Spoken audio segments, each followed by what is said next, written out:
AG ನ್ಯೂಸ್ಗೆ ಸ್ವಾಗತ. ಪ್ರಯಾಗ್ರಾಜ್ನಲ್ಲಿ ನಡೀತಾ ಇರುವ ಮಹಾಕುಂಭ ಮೇಳದಲ್ಲಿ ನಡೆದ ಕಾಲ್ತುಳಿತದಲ್ಲಿ ಬೆಳಗಾವಿಯ 4 ಸಾವನ್ನಪ್ಪಿದ್ದಾರೆ. ಧಾರವಾಡದ ಯಾರು ಕೂಡ ಪ್ರಯಾಗ್ರಾಜ್ನಲ್ಲಿ ಸಿಲುಕಿಕೊಂಡಿಲ್ಲ ಎಂದು ಜಿಲ್ಲಾಧಿಕಾರಿ ದಿವ್ಯಾ ಪ್ರಭು ಹೇಳಿದ್ದಾರೆ.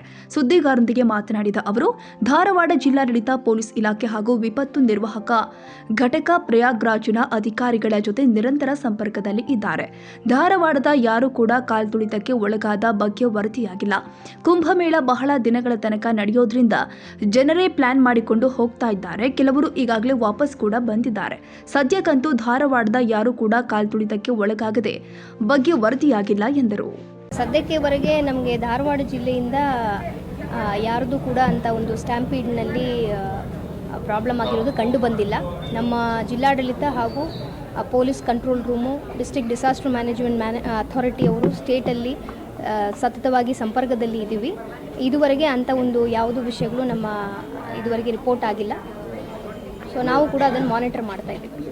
ಇಲ್ಲ ಅಂದರೆ ಅದು ಸುಮಾರು ದಿವಸ ನಡೀತಾ ಇರೋದ್ರಿಂದ ಅವರವರು ಪ್ಲ್ಯಾನ್ ಮಾಡಿಕೊಂಡು ಕೆಲವೊಂದು ಜನ 2 ದಿವಸ ಇರ್ತಾರೆ, ವಾಪಸ್ ಬಂದಿದ್ದಾರೆ. ಬಟ್ ಇಂಥ ಒಂದು ಸ್ಟ್ಯಾಂಪೀಡ್ ಇಶ್ಯೂಸಲ್ಲಿ ನಮ್ಮ ಜಿಲ್ಲೆಯವರು ಯಾರು ಇದುವರೆಗೆ ರಿಪೋರ್ಟ್ ಆಗಿಲ್ಲ. ಕನ್ನಡಿಗರ ಮೆಚ್ಚಿನ ನಿಮ್ಮ ಎಜೆ 24/7 ನ್ಯೂಸ್ ಕನ್ನಡ ವಾಹಿನಿ ಇದೀಗ ಟಿವಿಯಲ್ಲಿ ಲಭ್ಯ. ವೇಳೆ ನೋಟಿಸ್ ಕೊಟ್ಟಿದ್ರೆ ವಾಪಸ್ ತಗೋತೀವಿ. ಇವತ್ತು ವಕ್ಫ್ ಪ್ರಾಪರ್ಟಿ ಅಂತೇಳಿ ಬರ್ತದೆ ಅಂತ ಹೇಳಿದ್ರೆ ರೈತರು ಬೀದಿಗೆ ಬಂದ್ರೆ ಏನ್ ಮಾಡ್ಬೇಕಾಗತ್ತೆ? ಯಾರು ವೋಟ್ ಹಾಕಲಿಲ್ಲ ಅಂದ್ರೆ ಗ್ಯಾರಂಟಿನೆಲ್ಲ ಸ್ಟಾಪ್ ಮಾಡ್ಬಿಡ್ತೀವಿ.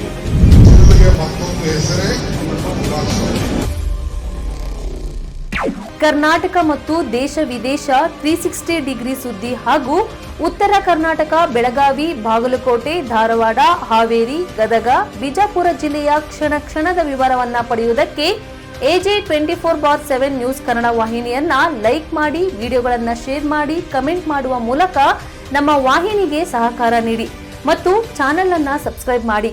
ಧನ್ಯವಾದಗಳು.